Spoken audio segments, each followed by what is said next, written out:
Welcome, listeners, to another Queencast episode of Hit the Spotlight. Hello, ladies. Hello, Smudgy. How are you, Jules? Good. How's it going, ladies? Good to see you. I know, you too. It is early o'clock. It's before 9 p.m. we're recording, so it's a luxury for me. I am wide awake.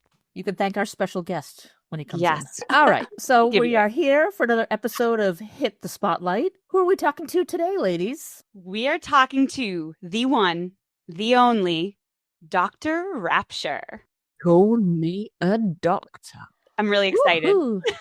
Jules, you want to share a little bit about our guest for anyone who doesn't know the history and stories of drRapture? Yes, I would absolutely love to. So, drRapture is the love child of an extraterrestrial, non-corporeal entity and a fallen angel. drRapture is known for his love of all body types. He produces campy audios and sparks creativity with his listeners. He also has a Patreon. I don't know if you knew that. He has a Patreon, and we will put it in our show notes, listeners. And he's very active with weekly writing prompts. Sign me up for that. Video game reviews, poetry, media recommendations. He also has safe for work stories on there, guest stars. And I don't know, some people might really love some of his handpicks he puts on there for a little bit of extra moolah. The actor behind drRapture's voice is happily married and happily monogamous. He has been alive for over 200 years. Who is he? Doctor Who? I know, right? No, he's drRapture. drRapture. Yes. Doctor Who? Sorry. drRapture. But he's also perpetually in his mid-30s. He can speak over 200 languages. But What? I know, 200, but not out loud. He doesn't speak those out loud. Yeah. Okay. I was going to test him on some Klingon. So. Right. Oh, that would be amazing. Maybe I can test him on some Elvish. Maybe he'll know a little Elvish for me. He also, this is my favorite part of his biography, he's the author of a poetry book called True Lies, Scribbles from the Clinic. And he also narrates the audiobook for that as well. We are so asking him to read some of that. Yeah, I grabbed a copy of that book, and I'm telling you, oh boy, it is erotic poetry. I will say that. Ooh, God. I cannot wait. We're all going to be blushing. I know it. He's in the waiting room, having a cocktail or a coffee or... I've heard the coffee machine going, so he's had a couple of the freebie coffees. All right. I hope we put a little Bailey's in that, that'd be nice. Baileys? This is 1985, Christmas. Oh, God, is Bailey's not a thing? I love some Bailey's in my coffee on Christmas morning. It is a thing. I mean, the UK, it's a thing, but people only drink Baileys at Christmas. It's a Christmas Day drink. But wish him happy Christmas when he comes in. All right, definitely. Hi, hello. Good evening. Hello, welcome. Welcome, Doc, to the Queencast studio. Thank you so much for joining us today. We're all very excited to hear what the Doc has to say, what the Doc's in order. But yeah, so how are you? All things considered, very good. I was sick in the latter half of the month, so it just feels good to have energy again. So it's good to be back. It's a fun character. I like being drRapture, so it's very enjoyable. I bet it gives you that sexy edge to your voice, though, if you're sick. Does it give you that little bit of a gruffness, that little sickness? It gets to, there is a threshold, and I think we were past kind of the allergy bassiness into just straight like community theater old man dying. You know what I mean? I sounded really bad. I sounded really bad. Everyone's like, let's hear the sick voice. And I was like, it's gonna be kind of like daytime television. Nice. Yeah, that's bad. Just so you know. So, but there was a little bit in there. Yeah, I got a little bit of content in there that was allergies are great. Do you ever see that episode of Friends when Phoebe gets a cold and everyone talks about how sexy her voice is? And then she gets better and everyone's like, we miss your sexy, raspy voice. I have never seen Friends, and yet I know exactly the reference because of the internet. I do. Yes. Yeah. Thank you for the internet for that. Well, we've read your bio out already, Doc, and we had a little bit of a read for it. I've got to admit, I don't think I've ever come across a bio so extraordinarily, strangely compelling. I love it so much. I, too, am perpetually in my mid-30s, so I love that. Yeah. And the fact that you speak over 200 languages, but just not out loud. I also, this is interesting, I can see the future, but I'm blind in my third eye, so that... Oh, it's like a sci-fi comedy skit, that whole bio, it was fabulous. I loved So every good. second of it. Absolutely loved it. Absolutely Loved loved it. it. Especially saying you have campy audios because that is so accurate. And I absolutely love that you added that in. The more lore I can build for this character, the better. Good. It's all about world building, right? That's why we're here. Like they don't care about the sexy stuff. That's bonus. All about that world building. Yep. That's why I'm here. So to warm you up, Doc, to the Queencast experience, we like to play a little bit of a game with our guests. Done my homework. Have you? Well, Orcus and Alice did so well, and not that it's a competition, but I want to win. Doc, me and you, I think, are the same. Everything's a competition. Life is a competition. It all of it is. I'm not a competitive person, though. That's the problem. Are you a horribly sore loser like Smudge? Oh, I'm really not. I enjoy the journey. I really like a dramatically interesting game. I don't know where I got this reputation from. I am not a sore loser. I just like to win. It's not difficult.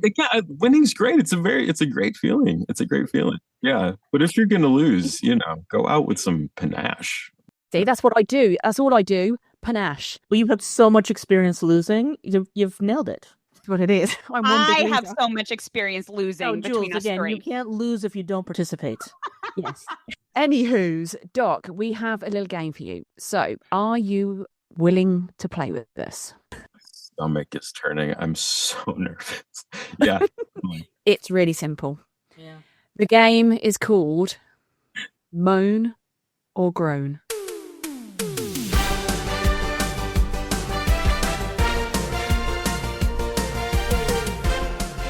So, based on your doctor history and your clear credentials of being a real non-doctor, Medical training. we are going to play you 7 sounds, and they are either a moan or, surprisingly enough, a groan. So that's all you have to answer, moan or groan. Are you up for it? I'm as ready as I'm gonna be. Let's do it. Here we go. Here we go. Okay, we're gonna talk through it. I saw it was like a N64 graphics, like Laura Croft pushing a stone was pretty much what I got. So she would be groaning. Nice. Ding, ding, ding. Oh, you are good. I like that you sharing the thought process too. Please keep doing Yes. it. Please. Okay. Number 2. Like a heavy metal type 90s animation sex scene. I feel I'm moan. It is a moan. It is a moan, and it's your moan. You. I was like, if they play anything for my audios, I'm fucked. All right, that's the only one. Maybe none. Number 3, is it a moan or a groan? Here we go. Kind of like what who is it, Tom or Jerry? Tomcat. When the cat would get his hand like with a mouse trap, I can't be it's got to be a groan. By the way, I still don't know the difference. I'm just saying. We're going groan. I'm going to say it confidently. Absolutely. Groan. You got it. You got it. Do you have a rubric, or are you just being... It's just whatever I chose to label them. Cool, great. Yeah. Okay. Oh, your visuals. I'm getting such great visuals for you explaining your method behind figuring out if it's a moan or a groan, by the way. Amazing. I can picture Tom with his hand in the freaking mousetrap. 100%. Just like, it was so raw. You were like, God, that man hurt himself, and they put him in. Yes. Yeah. Number 4. Ready?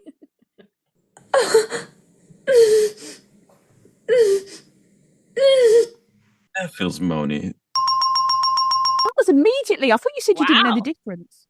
I'm kind of just going with my gut, I wonder if it's easier to tell whether it's a moan if it's from a female than it is a moan from a man. I think what I'm starting to get is there's like a percussive element to groans, and I think it's just because of the way the word starts, as opposed moan is such a smooth word, Yes. and groan has that little curb right in the front of it before you get on with it. So I think that's what I'm getting from it. Look at you going all scientific on us, But- Doc. Love it. And clearly I have a science kink because that was amazing. Yeah, I'm gonna start calling you Doc Brown from Back to the Future pretty soon. So Oh, and you take a G and you put it in for sorry. Oh my God. Right. Number 5. Okay, that sounds like it could have been a familiar voice. I see this now. I'm backing down because it was slightly percussive, but it was like tonally, it kind of stayed the same. There wasn't a lot of like variance in the, which feels moany to me. Like a sustained tone feels like a moan to me. Ding, ding, ding. There is no fooling this doctor. That was you, Doc. that was you. I'm extremely convinced you're just telling me I'm right every time. No, No, believe me. generally, we don't like guests getting it right all the time because that means that Kaz and Jules will have a go at me because it was a rubbish game to play. It was too easy. Yeah. All right, there's just 2 more. Here's one. Ooh, ooh, ooh, ooh. Oohing's got to be moaning, right? Like I wouldn't say all moans are oohs, but all oohs are moans. Is kind of what I'm. Do you groan when you ooh? Like if you ooh, like is that a groan? If you're That could go either way. I don't know. What do you think, Doc? I'm gonna say it's a groan because it sounds like she's stubbing her toe. Get out of my head. That was fun. What do you think? That was me. That was me. I stubbed my toe. It was Yeah, that was Smudge. And Doc, you're so right. She was literally jumping around in a room holding her toe. Yeah. Were you like stepping on a Lego or stubbing my toe? And this is the sound I would make. yeah. Okay. Wow. This is we know. can do this for 90 minutes. Yeah. Right? All right, one more. This is it.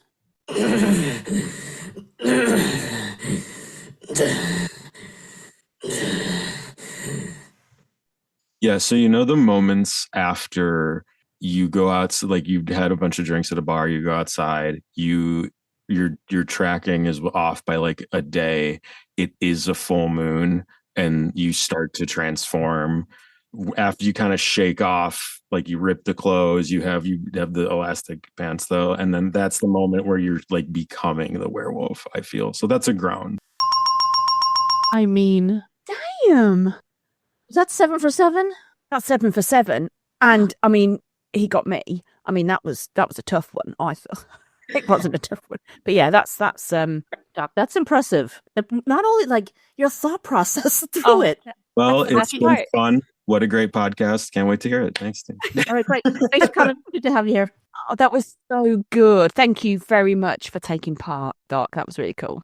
I love games. When we host parties, we do games, and then we go. And I get so bored when I go to like a friend's party, and they're just like, "Yeah, we got food and drinks. We're hanging out." I'm like, "And what's the theme?" There's Twister. You show up in a costume and no one else is in a costume, and you're like, I was duped. I was duped. There's joy. My wife just had her a birthday party. It was like the 1930s depression themed. Oh my God. Happy theme then. We were all slated to do a presidential theme party, but we were like, I don't know. It doesn't feel like maybe depression seems more fun. Perhaps. It seems more fitting than a presidential. I agree with your logic. Yes. Good choice. The most fun game we played was we found real movie titles that all came out in like 1930 something. And then all of our party games just become improv games without an audience. And we would pitch it. So we'd be like, hey, what's this movie about? And then someone would have to pitch to the group the plot of it. I love games. I love game nights. That's so fun. That is so fun. Wow. So I suppose the question we like to start off with, sort of, how the hell did you get to where you are now? What drew you to it? How did you stumble across it? Or So Quinn specifically, I was recruited. Caroline emailed me and had me audition. But the toe dip into audio erotica was I started with Dipsy. I was like reading auditions. This is back when like being a voice actor online was really profitable and great. And so I'm scrolling through these auditions and I'm like, hey, this job pays pretty well. It's this all-female company, which is kind of what drew me to it.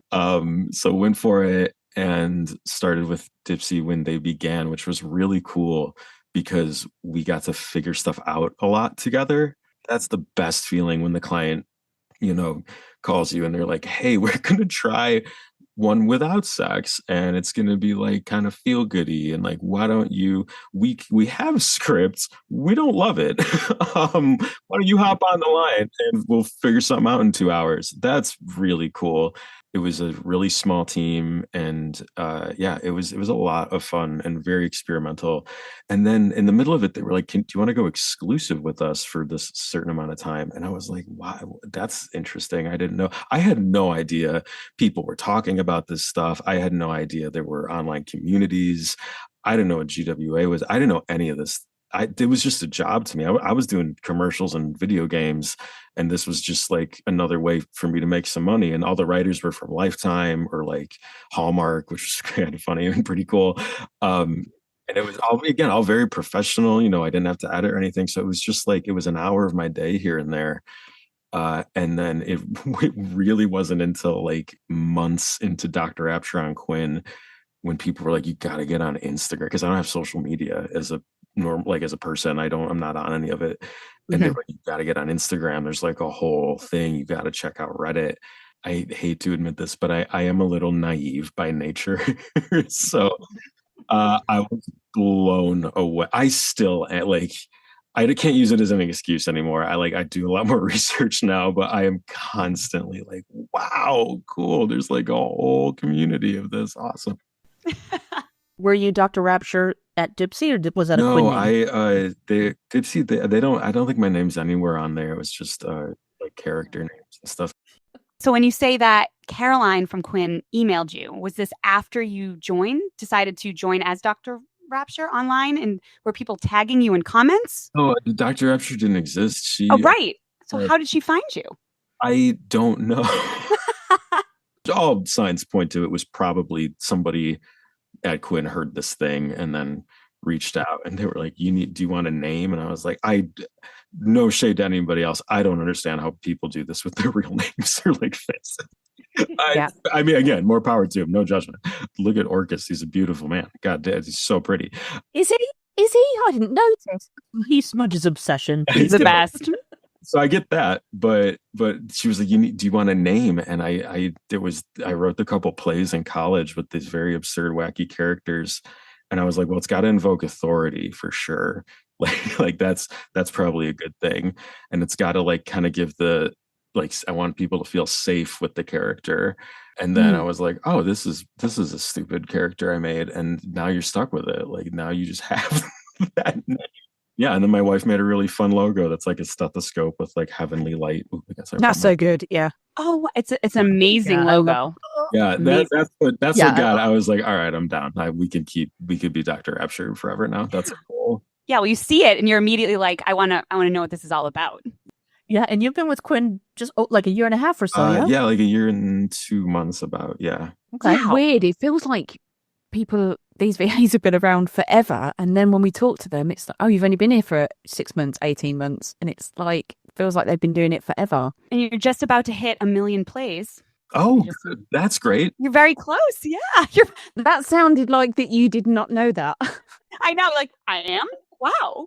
My dad worked in sales. My mom worked in market research. And like, I was so turned off to numbers growing up. The apple fell very far from the tree then, didn't it? Yes.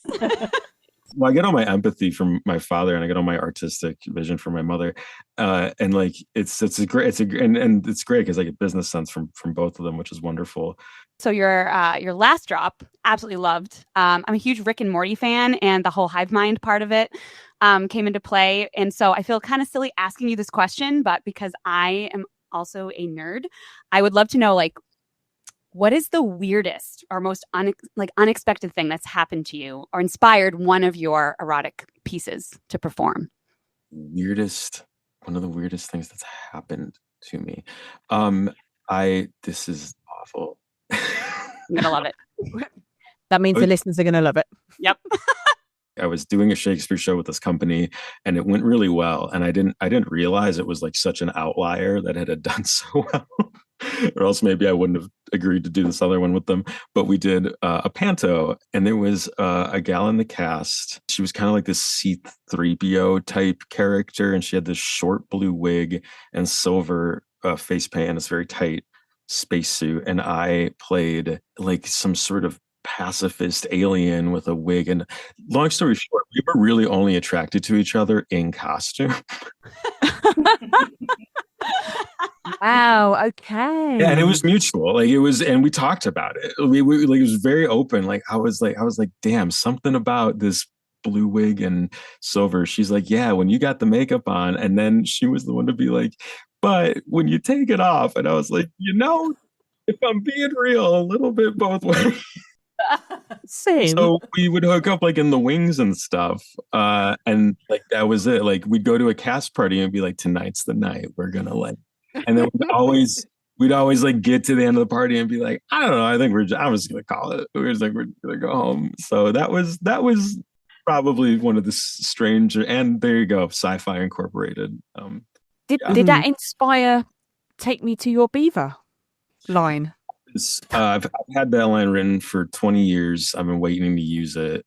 I adore you for it. I lost my mind over that. That was amazing. I can't believe Quinn lets me do those. Like, I'm the type of actor who, like, unless you tell me to like not make a wild choice, I'm gonna come in with a crazy voice, a nuts posture, all type of stuff. And then sometimes I'm fucked because people are like, keep it, and I'm like, shit, oh no, oh god. But I the campy stuff, I love it. If it was up to me, I would just do the campy stuff. Do you have limitations on the genres and things that you do then? So you couldn't like put out 12 months of sci-fi. We can do. I think now it's like one. Maybe every 10 can be, 1 out of every 10 can be a safer work, like a strictly safer work. Okay. Mm-hmm. That's the only reason I'm there. Just saying. See, that's why, there you go. That's why I'm here. You like my stuff. I bail on the side. God, I have to fast forward all the dirty bits. Okay. That's how I listen to them though, because really? It's great to like familiarize myself with the other VA's work, but I'm not into audio porn. Oh, appreciate your honesty. Well, because I just picture of like someone like me standing in the mic doing what they're doing, and I'm like, they're doing a great job, and I'll be like, I wonder if they're sitting or standing. Oh, I totally get that. Of the technique. Mostly laying. Yeah, or I'm like, they'll make a movement, and I'll be like, is the mic right next to? Like that's crazy, and I'm just immediately pulled out of it. So once you know how the sausage is made, it's like, yeah, I'm good. Yeah, well, it's fun. It's fun to hear and listen to, but yeah, some of the tricks, and you start trying to imagine what part of their own body they're kissing. I saw somebody do a behind the scenes once, and I had to bleach my own eyes out because it just ruined everything. It was awful. Especially when you've gone through a lot of trial and error too, because now you know what like a failed attempt looks like. So. It was almost when I found out that Father Christmas didn't exist. Yeah. Sorry to all of our Clitizens out there if you still think Father Christmas exists. Sorry. Spoiler. It's fine that you say that though, because I know that Jules has mentioned in the past that, when she has an audio, she will scroll right to the spiky bits and ignore the rest. Oh. Yep. Right to it. Know it. Fuck the story. Give me the good shit. I did that with my latest job. You'd be extremely confused. Except when it comes to like nerdy sci-fi stuff, I'm like fuck the sex. Like I want the nerdy stuff. Like I want that sci-fi stuff. If it's a BFE, you're like, I get it. You're sweet. Let's get to work. Yeah. And if we're throwing it over ideas, I'm a big Doctor Who fan, Doc. And it would tie in very well with your name. So if you want to do a Doctor Who-esque themed audio, I'll be more than happy to listen to that one. Yeah, right. There's a couple things in my notebook, so we'll see what comes out. When you are coming up with script ideas, are you drawing inspiration from like personal experience, personal desires, fantasies, literature? So growing up, it was like Skinamax era. Like that's how we got our porn was my parents had cable, and we would have sleepovers, and they would go to bed, and at like 11:30 softcore porn would come on. My friend was had a thing for this porn star called Misty Monday, and she did movies like Spider Babe and The Bear Wench Project. Oh my God, the classic. Watch it right now. Amazing. And Playmate of, these are real, I'm not making these up. Right. Playmate of the Apes. And Oh my God. oh yeah. I want to hear all of these names. Wow. Was there Shaving Ryan's Privates?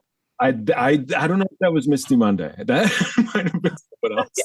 Misty Yeah, Monday. but we would watch these, and the thing that I think struck me that I don't know if I could have put into words at the time was I knew that like women didn't get this sort of stuff. Just like when I was in a relatively conservative area in like growing up in like the 90s and the early aughts, and when I started making stuff, I was like, I want the type of silly shit that we watched. Like, I feel like there's not really enough of that. Like, I once watched a porno for the plot. It was a murder mystery, and I was furious that I didn't know who did it. And every time I started having sex, I was like, oh, Jesus fucking Christ. Again. Come on, we get it. You're gonna fuck. Let's go. Who poisoned the old man? Like, I didn't do it. I didn't do it. I didn't do it. I didn't do it. I told you I didn't do it. I want more porn for the plot. It's so, and it was like this detective, this like smoldering kind of, it was like a little noir now, but only in the delivery, not in any of the cinematography. Just, it was absolutely stunning. I loved it. I want everything I make to be fun to a degree. Yes. I love that. Are you kidding? If I had ever gone into Blockbuster when it was still around and there had been a section that said porn for the plot, I would have gone right to that aisle. That would have been great. I think there's something that women are drawn to, which is the unexpected, the surprise element. So when you're watching porn, you just know what's going to happen. So if we're watching a movie and all of a sudden characters start getting it on and we weren't expecting it, it's like, okay then, and that's an immediate ping to our bodies and minds. So I think that's probably the plot is definitely important to us women. I released this audio with the Christmas for the Heat Miser and Snow Miser, and it's like enemies to lovers. And I something happened with the audio I was gonna do it, like I couldn't do it for some reason, so I had it half recorded, and I don't know, something with the right, I don't actually remember what happened, but I had to bail on it, and I was like, fuck, I need to record something in like 4 hours. Shit, what am I gonna do? And I called my best friend, who I refer to as Flynn, and I was like, what are 2 characters in like the Christmas lore that should bang? And he was like, and we always wanted to do this Heat Miser, Snow Miser fight choreography in college when we were students together. And he was like, what if instead of fighting, they just fucked? And I was like, perfect. And we just like improvised the script, cobbled something together. And in my mind, it's just like they both have like way too much makeup and really shitty wigs. I love that. And for any listeners that have no idea what Doc's talking about, it is an amazing claymation with Heat Miser. So go watch it. I'll put it in the show notes. Watch it. Yeah, perfect. So, Doc, do you write? You sort of talk about improvising. Do you write your scripts? What's the sort of percentage of you writing them or improvising them? How does it work? Yeah, the stuff that comes from my brain, not really. Earlier, when I started on Quinn, I would write bullet points. This happens first. This happens next, and then it was just nice. I would usually deviate from them anyway. Everyone's like, "That must be nice. It must be less time." I'm like, "It'd probably be a lot less time if I just wrote the damn." But it just marinates for 3 days, and then you kind of blurt it out, and I think you get a more organic result that way. I think it comes across better for the listener too. I mean, because like we can get the sense of if it's too scripted or too performed. Yeah. I tell the writers too. I do some scripts with writers, and I'm like, I'm not gonna change anything like on purpose or like to make it better. I'm gonna change it just to sound more natural in my mouth. Like that's the only reason. Or I'm gonna change it because you wrote a transition, and I'm not gonna do that. One thing I would find difficult, I think, if I was a VA, would be the mood. So, you've got a deadline for an audio, and you've got to be in the booth at 11. How do you always are in the mood to do it? It helps that that I'm a pretty horny guy. Okay. Fair. Because everyone, my inner circle knows about what I do. All my friends know about what I do, and some of them will ask my wife. They're like, "So, like, how do you feel about Doc doing this?" And she's like, "It's a great outlet for him. It's great. It's perfect." Like, Oh. and it's flexible. We all have like my very famously on my Patreon have no schedule or rhyme or reason to my posts, which is very much. I'm like, I do this because I don't want to adhere to a schedule. So like when you're recording, just talking about how, this is such an intimate thing you do. Have you ever written something and then you're recording it and then you listen back to it and you're like, wow, like that is so powerful or intimate, even just more so when you read it out loud? Have you ever kind of come out of the recording booth and been like, wow? You do. It's mostly the opposite. Wow. You come out and go, that was shit. Yeah, you come out and you're like, that wasn't very good. And then I'll listen. Then once I edit everything, like I'll put in like the background, I'll take out, I'll go and fix it, and then I'll play it back, and I'm like, oh, okay, there it is. That's not bad. Like most of my audios, when I started, they were all like really coming in. I think 15 minutes is like one of the recommended like shortest times, and I record like 30, and I would cut 15 because I'd be like, okay, we get it, you're jerking off, we've established that. The storyteller in me is like hates to linger and hates the fluff. I always try to do something different. Like I don't like doing the same types of audios too much in a row. Like I just did a real campy one, so now I'm gonna do. I think that's gonna be like more of a cinematic, traditional one. I like trying something new with every audio, which can get you in trouble for sure. Because people are like, "Can't you just pick a thing?" And I'm like, where's the fun in that? Yeah. Pick a theme and stay with it. Yeah. Yeah, that's so fun. So I mean, style's always like, I love actors who the first choice is style. Is there anything you just gravitate more to though for when you're doing your voice work for Quinn?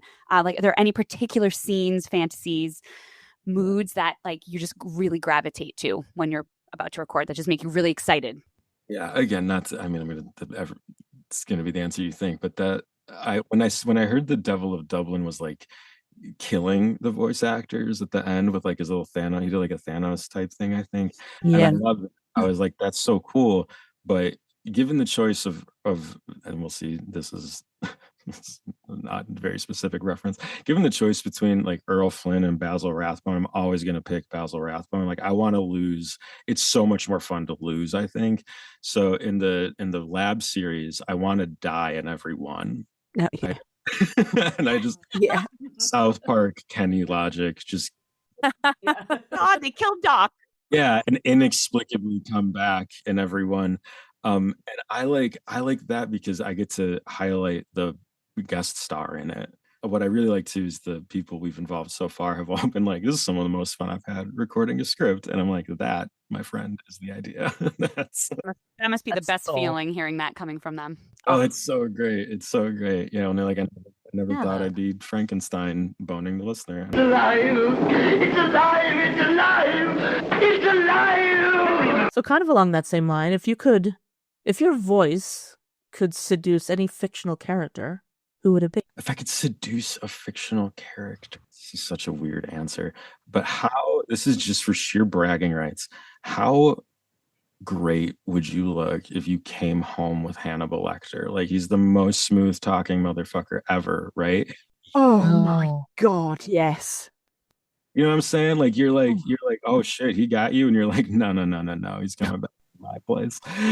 Like, that's there's a new serial killer kink unlocked in me. Then I'm a little speechless right now. I'll be honest. Silence of the Lambs is in my top 5 movies, so a little speechless right now. I mean, he kills a guy from a cell over, right? He makes him like choke on his own. Like, swallow his own tongue. That's like that's a charisma 30. That's insane.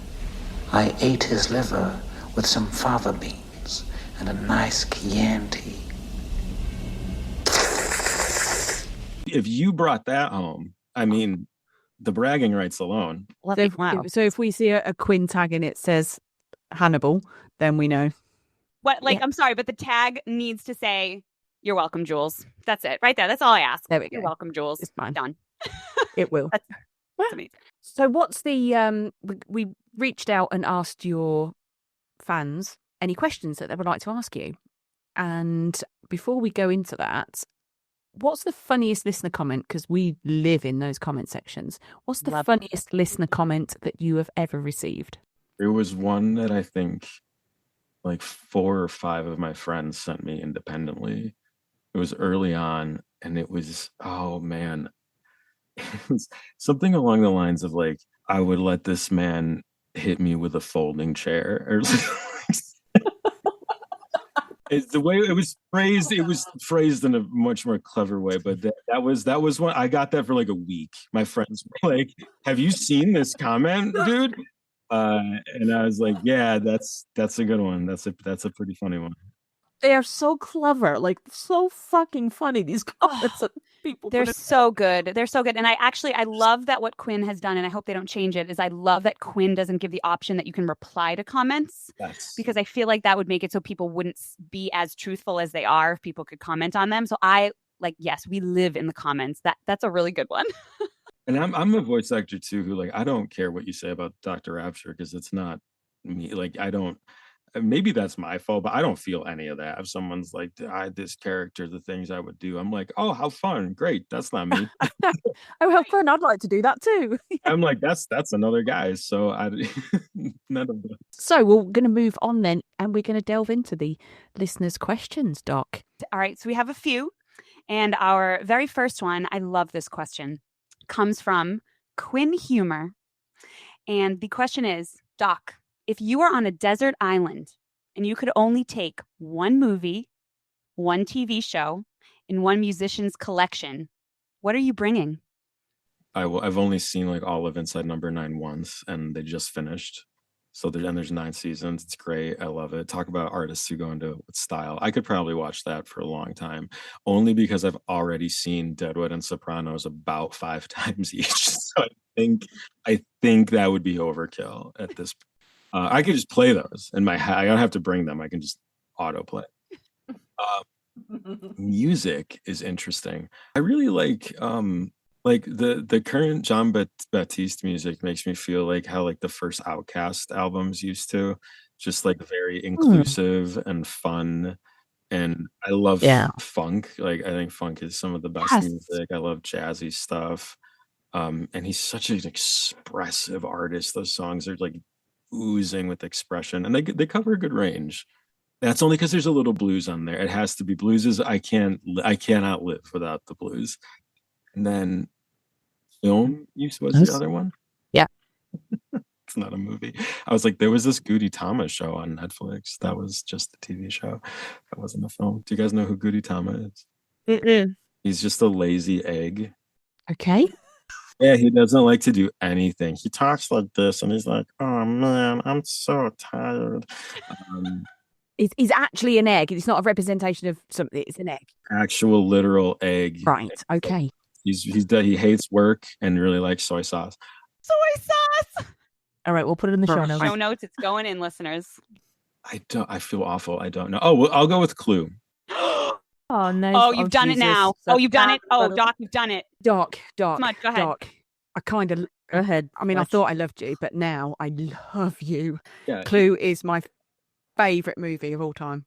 It's my wife's favorite movie of all time. Yeah, from start to finish, just adore that movie. Tim Curry. Yeah. Next question is from Alison. If you could go back to the beginning of your spicy VA journey, what advice would you give yourself, knowing what you know now? Advice? That's an interesting one. What advice would I give myself? I'd get off Reddit, probably. Yeah, I think that's a good point.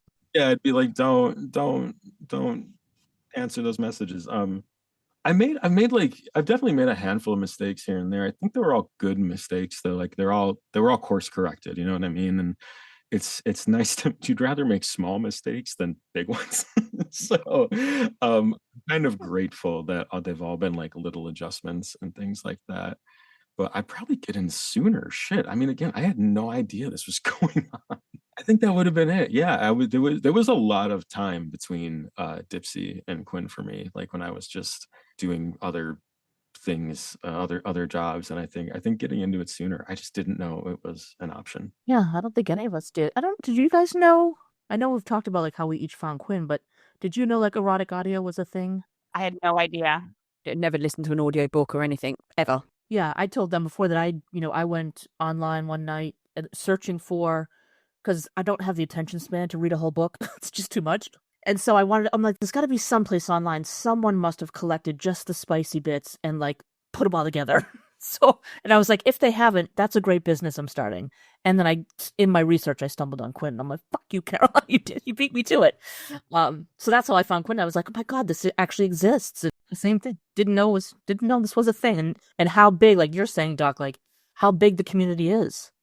I maybe would have, okay, I'll give you a real answer, was I probably would have come out to being married a little bit earlier, because that's been nothing but good, I think, since mentioning that. Yeah, I think I lost like a whole bunch of people right when I said I was, but I think the trade-off was getting like more, like I do safety checks every month and I always like see a couple people trickle away, but I'm like, if you're leaving because of a safety check, it's probably for the best. Yeah, I think we've worked out that the communities police themselves as well, because the true lovers of the audio, without the parasocialness attached to it, they police each other in the comment sections, in the discords, in the communities. So if one person steps out of line or asks a question that you don't really think is suitable and crossing boundaries, the others will just gently nudge him in the right direction. So, listener question, next one is from Amanda. What do you hope new and longtime listeners gain from your audios? A sense of fun, sense of safety, no judgment. The big thing is like with the safety check is I'm like, you need to know that I'm never gonna like creep into your DMs or whatever, so you can be free to go nuts. Like, there's never gonna be like a repercussion. So that's kind of the point to drive. Like if you want to say something way out there, like go for it, have a blast. Mm-hmm. We have one more question. Yes, Jules. we do. Yes, this question comes from Kaylee, and the question is: was yes, please more? Did you find that to be an easier audio to make because you did not have a script writer, or was it harder? And then she put in parentheses, careful. Because of erections. A boner is the harder joke. Yeah. Does anybody outside of their teens still call it a boner? What was the question? Okay, no, yes. Sorry, we got boner diverted. Yeah, sorry, we got a little distracted by boners. Kaylee was wondering, was yes, please more an easier audio for you to make due to the lack of a script writer, or was it harder? It was careful. It was I'll cautiously say it was easy, because I definitely gravitate to the sub. Like everyone's like, oh, your voice it's deep and gravelly, more M-dom. I'm like, okay. Yes, please. I feel subby by agreeing to do it. Like, if yes, ma'am. So that's a little more like my natural state. And that again was one of those instances where I give up on a lot of ideas too. Like I'll scrap an audio if I'm not feeling it. And I think I did that twice, which has never happened before. I like scrapped one, scrapped the next one. I was like, shit. Again, deadlines, they're artists' best friends. I was like, I gotta get an audio done. And I was like, well, I was kicking around this idea of like limited vocabulary, which I think several other Quinn audios have done the same thing. And I was like, I feel like yes, please more is just kind of like, you can express so much with those. It's like, we used to call them open scenes in college, where you'd get just like a very generic scene that's like, hi, I saw you today. I saw you too. And like, there's these super dry nothing scenes that it's your job to add inflection. And the whole purpose of the exercise is to be like, you could do it mean, sexy, friendly. Look at all the ways language can work. It's so fun. So anytime I need an idea quick, I just reach for an acting exercise and try to turn it into porn. So that's what that was. Oh, love it. Wow. A really good way to do it. So this I think could be right up your alley. If aliens landed tomorrow, how would you explain the importance of erotic audio to them? So I'm definitely a human being. So let's get that out there. Jury's out. I'm not sent here for any sort of like research purposes, study. Yeah, we trust you. Yeah, that's ridiculous. But how do I explain the importance of audio erotica? Well, okay, the reason that I'm drawn to it, and what I think works about the sort of relationship with me and the listeners is it's sort of one of the last places you can go to get like an unbridled like creative vision. There's so few places where you can consume art that isn't like art by committee anymore. So like I'm into like I play video games, and I really the gameplay is all very secondary to me. I really like how plot evolves in a video game. I like how intimate it is. It's much more like theater than TV or film because it's a different experience for everybody. You can like often choose your own involvement, which I think is really cool. So I think audio erotica is similar to that way. And like on my Patreon, there's very few even on Quinn really, there's very few things that I can't post if I wanted to. Well, I've got a script for me and my friend Flynn who's dipping into audio erotica and Alice, and it's the four horsemen of the apocalypse thing. I have this character Mort who's deaf, Ooh. and it's just weird. It's like a Beckett play in the beginning. It's just fucking strange. It's just like very, very Eugenian-esque, and I'm like, at some point they'll fuck. I'll figure it out. I don't know.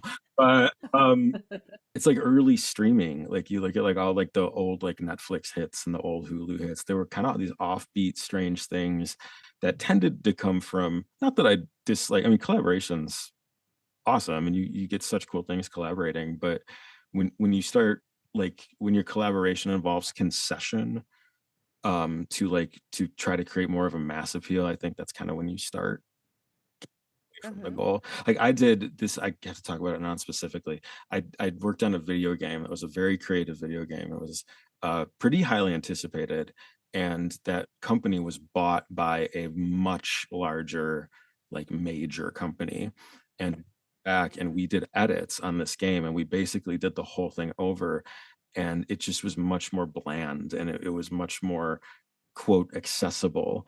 And I think it lost so much of its spirit and its soul in this way of like trying to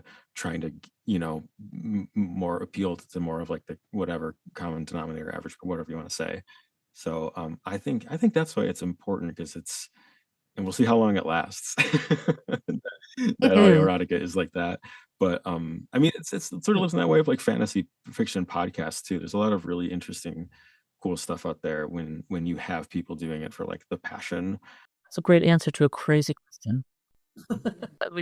I think we're gonna move on in a moment and talk about some more of your passions, Doc. But one final question for this: are there any themes or topics that you consciously avoid in your work, and if so, why? I'm working on an audio book right now, and it's like dark romance. So there's some like CNC, consent, non-consent stuff in there.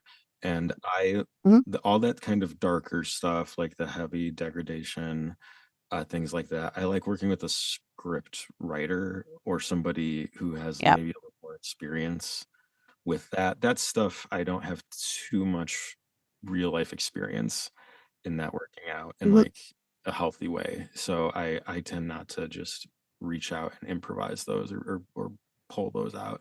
But if you slap a character name on it and you are, you throw a director in there, then I'm like, great, it's a gig, let's do it. And it becomes kind of something different. So as long as you slap a blue wig, you'll do whatever. Yeah, there you go. Yep. Amazing thing. It was a terrible wig too. It's just shoulder length, straight cut, maybe $11 on Amazon. I mean, really just a bad wig, but it did something. But it did something. Sounds hot.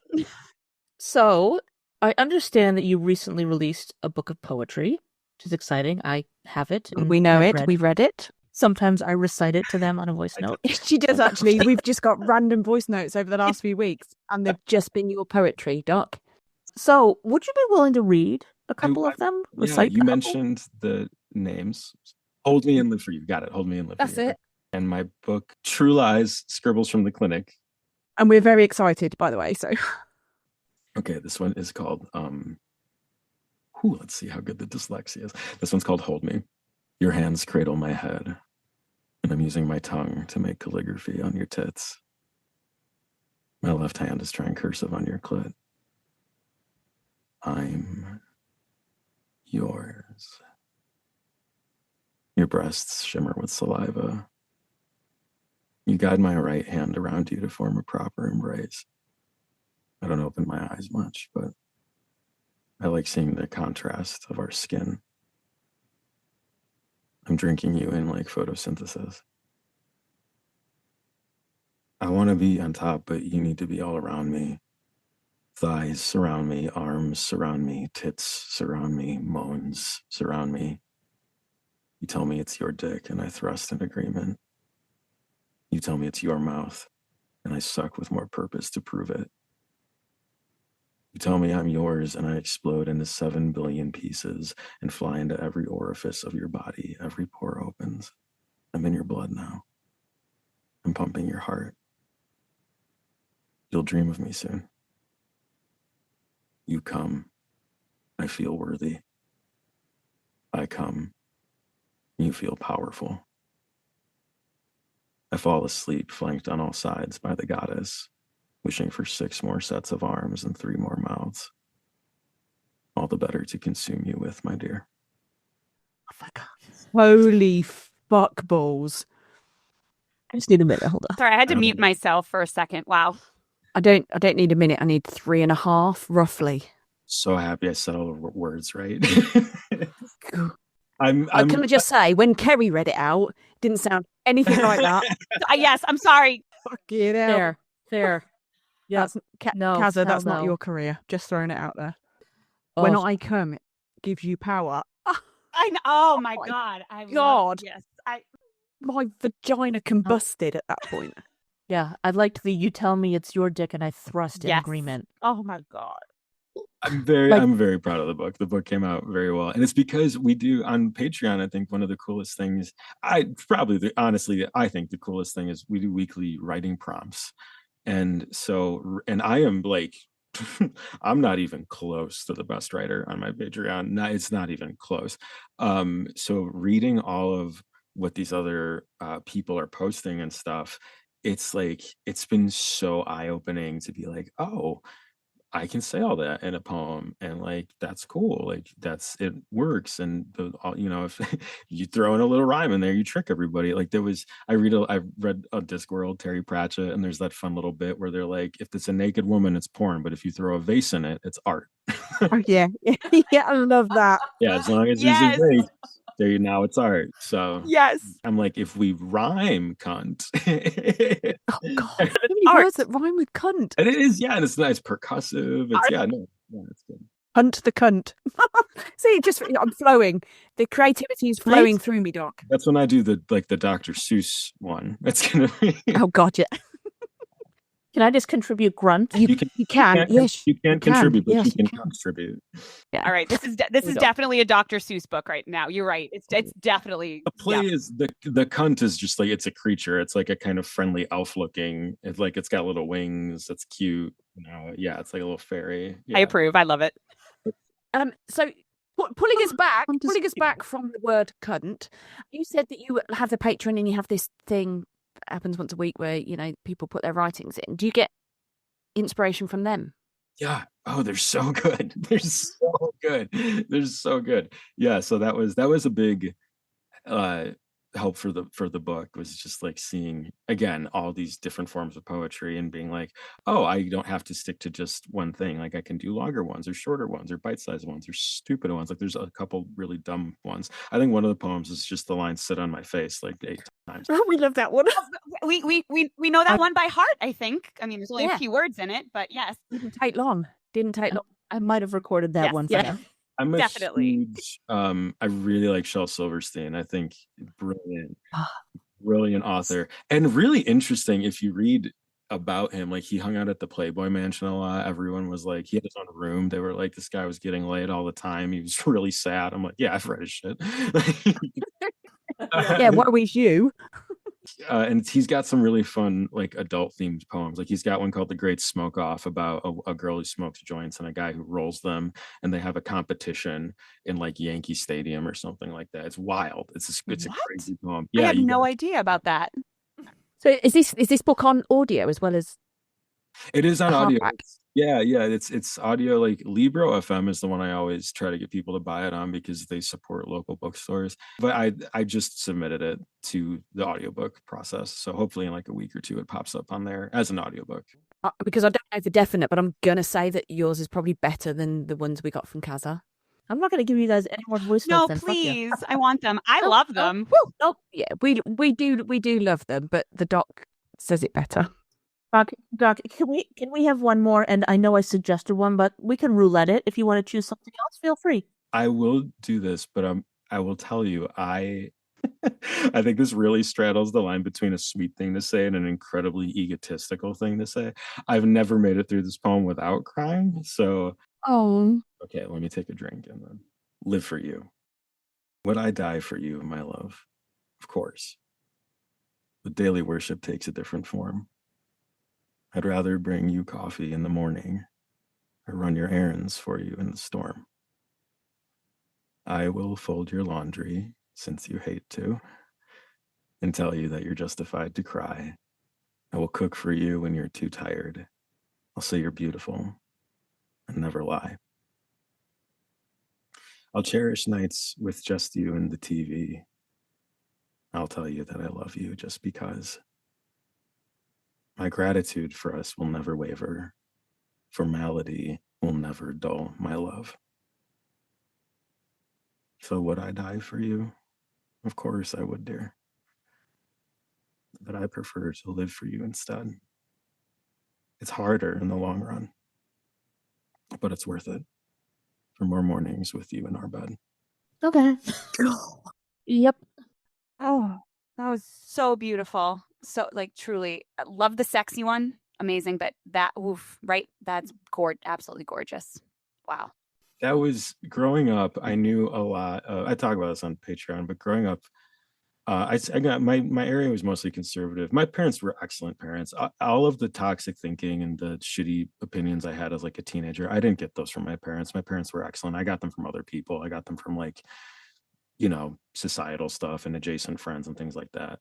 And my parents had this great, my dad's handicapped and my mom was often in the form of a caretaker in a lot of ways. Which when my dad was often in a bad mood, because he's in constant pain. And I would see the effort he would make a lot of times to alter his mood if he was having like a real particularly painful day.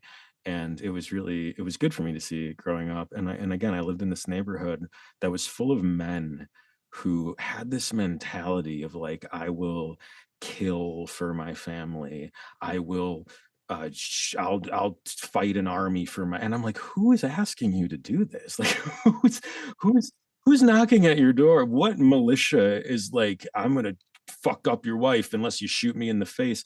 And I'm like, and is that so much harder than taking out the trash? Like, is that you'll kill a guy, but you won't tell your kid you love them? Like, it just was always this weird disconnect to me of these men who were willing to do anything, but it had to be like a 9 or 10 on the scale. They couldn't do simple things for the people they loved, which I think is ultimately harder, to look past. Like, why can't you break down a cardboard box? Why are you incapable of breaking it down? Than picking up a knife and doing it and being like, well, you make me really happy. Who gives a shit? I don't know. I've known a lot of men like that, and I think there's an element of hypocrisy there. I think that's okay to say. My mom used to read me poetry. This is a really cute story. One of my earliest memories, I was a very shy kid, and at this point, I'm in third grade. This is the third grade book fair, and this girl, we'll call her Lauren. There was this girl, Lauren, who I kind of had a crush on, and she kind of knew it. But I was never going to do anything about it. I was way too shy. I wanted to get this poetry book at the book fair, and it was mislabeled. So I thought I had enough money and I went to pay for it. And I was like $1.50 short. And I was kind of bummed because I recognized a couple of the poems in it. I think this might've been the first time in my life I like picked up a book and like was like, I fucking know this. This is so cool. I'm pretty sure it was The Cremation of Sam McGee, which is my mom's favorite poem, was in there. And I was like, oh, cool. And then Lauren saw this whole thing happen and she gave me $2 to buy the poetry book. And so I won't get rid of this book. I still have it. It's not the best collection of poems. It's not. Yeah, there's a really good love section. Like it's all like the famous ones. Like my blurb is like a red rose, shit like that. It's all the big ones. But when I was a kid, it was really cool. And it symbolically means so much to me now. But my mom used to read like the Redwall books to me with the little mice and stuff. So that was where my fantasy, came from. And she would read me poetry. She would read me. I'll never be as good as my mom at reading The Cremation of Sam McGee. The Highwayman is a poem she would read to me a lot. That poem fucking wrecks me. I can't read that poem without turning into a mess. And then Shakespeare, I love Shakespeare, which is cool because I always wanted to like Shakespeare. I was like, oh God, I sure hope I like Shakespeare. And I was lucky that I worked in Chicago a lot in theater, which is a good town for it. I got to do a couple shows at Chicago Shakespeare and like a couple of different local places and worked with a lot of really, really awesome actors. Like, it's just, it's so good. I hate to, like everyone that's kind of edgy and cool to be like he's overrated, but I'm like, I don't know that he is, man. It's pretty good shit. Those poems are pretty good, dude. But I'm gonna get made fun of for doing this, but when Romeo first meets Juliet, shit, what does he say? No, I can't. Romeo won't wear for art though, but whether 'tis nobler in the mind to suffer the slings and arrows of outrageous fortune. He sees her at the party. And he says something in the beginning, but it's like, it seems she's the jewel of night that hangs on Ethiop's ear, beauty too rich for use, for earth too dear. Did my heart love till now, forswear its sight, for I ne'er saw true beauty till this night. There you go. I knew some of it. But it's some. I like Shakespeare too, because he's another artist that's multiple truths. You can have a peddler, someone in the lower class of Shakespeare, give a scathing monologue about the monarchy, and it's all true. There's no lie. And then you can have the monarchy give a monologue about how fucking noble and how there's this sacrifice and they care and they're helping people, and it's also true. And it doesn't matter that the monologues are contradictory of each other. Oh, it's so true. I'm a teacher. I teach high school. And we actually just started Romeo and Juliet. But nowadays we do it's called No Fear Shakespeare. So it has the Old English on one side and it has like the new like translation so that students can keep up. But yeah, the part where again, he describes Romeo compares her to the sun, a jewel, and a dove. So when you said that, I was like, yes, I'm so glad everyone knows Shakespeare should still be taught because he's amazing. I don't understand jack shit about Shakespeare. I don't understand a single word he says. There's a lot of awful stuff out there, though. Like, really, it's. I like it too because it's so built into the show. Where the first 5-10 minutes, you have no idea what the fuck anybody's saying, and that's why they're always saying each other's names. And they're like, "What's up, Antipholus of Syracuse? How's it going?" Yeah.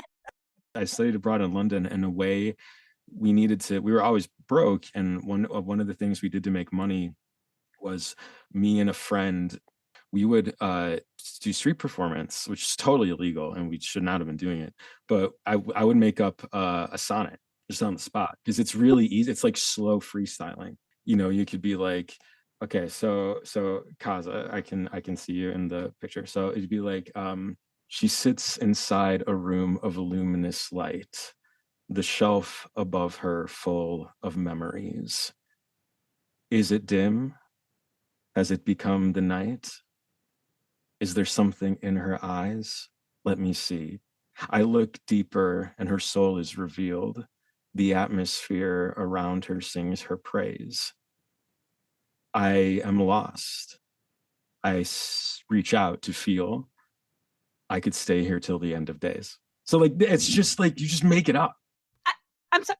I'm sorry. You made that up. You just made that all up off the spot? It's easy. It's just slow freestyling. It's all it is. And you just did as long as you got the rhythm, it's just dum. Kaza, are you okay? Kaza, are you okay? Are you all right? Are you right over there, Kaza? I'm not really listening. I don't hear anything else right now. Do you need a doctor? Do you need a towel? Need both. I would give it a C+.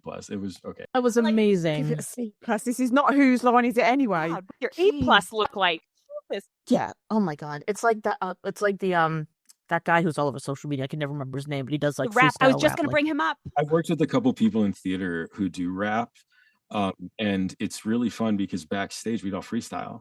And like that, those are the cast parties. Is you go out and you're with this group of who has this skill, and oftentimes you're doing these shows, these rap shows, and like half the cast is like, I've never done this shit before. I'm just trying to hit the rhythm, whatever. And you're like, come by, let's have a drink, let's have a, and then you can like, we'll sit in a circle and pick a theme, and we'll just fucking go. And I like freestyling too because it always ends in failure, and like failure is great.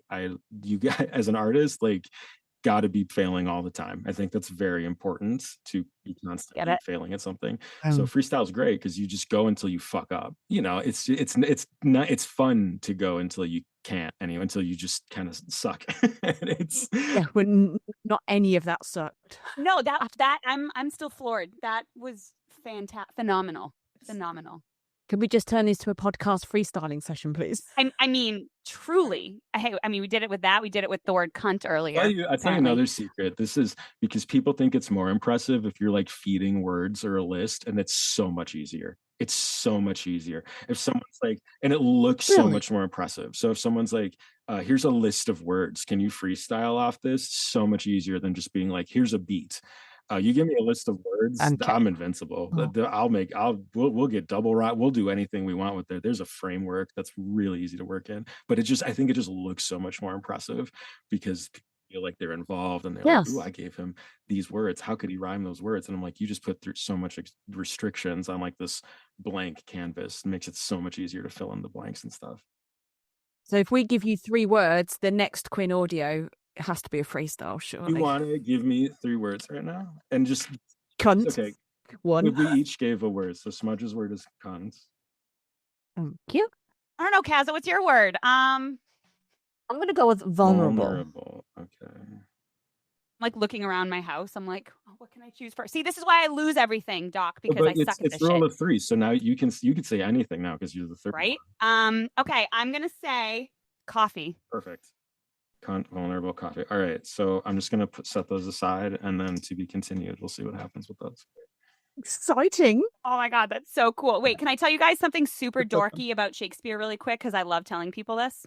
Yeah. You know the phrase green-eyed monster, right?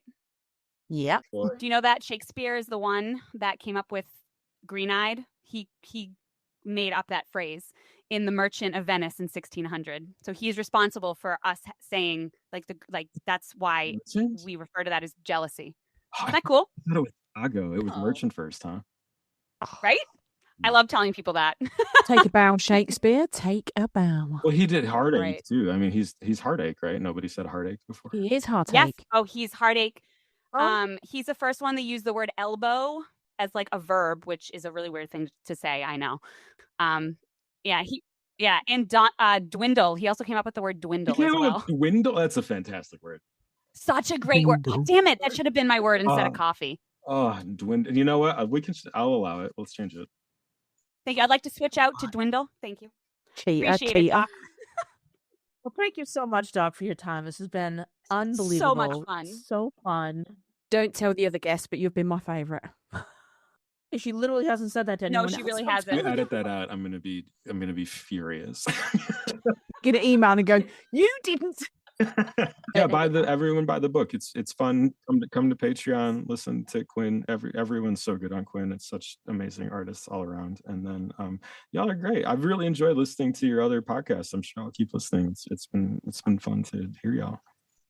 We'll have all of your contact information in the show notes, links to everything, to your book, to your Patreon, to your Quinn, every place, socials. We'll have it all there. So listeners, you can go into the show notes. You can find the doc anywhere and everywhere, and definitely pick up a copy of the book. And one I'm other telling plug you. I have to say is on my Patreon, I have this very silly Safe for Work series. It's called Captain Hero, and it's 1930s futurism, and it's all safe for work. It's like a old school radio show. I do all the sound effects with my mouth, and I'm like mostly all the characters.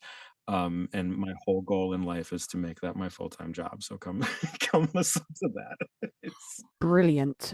And also, obviously, love that. watch this space for the Quincast doc, 3-word or now 4-word. Was it 3-word? Yeah, freestyle. Thank you so much, Doc. Would love to have you back sometime, and we'll be in touch soon. Thank you so much. Awesome. Cheers. Cheers. Ta-ta for now. Why is everyone so amazing? I literally lost my shit. I was like, I have a custom poem. no, He basically swooned he you. 100% swooned you. All of a sudden, when he was like, I can see Kaz's background, and I was like, what's happening? What's happening? He's like, the lights are dimmed, the shelf full of memory. I just saw your eyes be like, Shelf full of memories. I'm like, that's a picture of me and my mom. I'm like, no. That's... Incredible. All right, so there we go. Another hit the spotlight of Quincast in the bag. So hope you guys enjoyed it. You know the deal. Rate us, comment, share with your friends. Please email us. We've gotten some great emails from listeners with some topic ideas, and we want to hear from you. So please, quincastpodcast@gmail.com. Let us know your thoughts. And we'll talk to you next time. This has been Kaza. Your voice matters. this is Jules. Go put those lips to good use. And this has been Smudge. Keep wanking.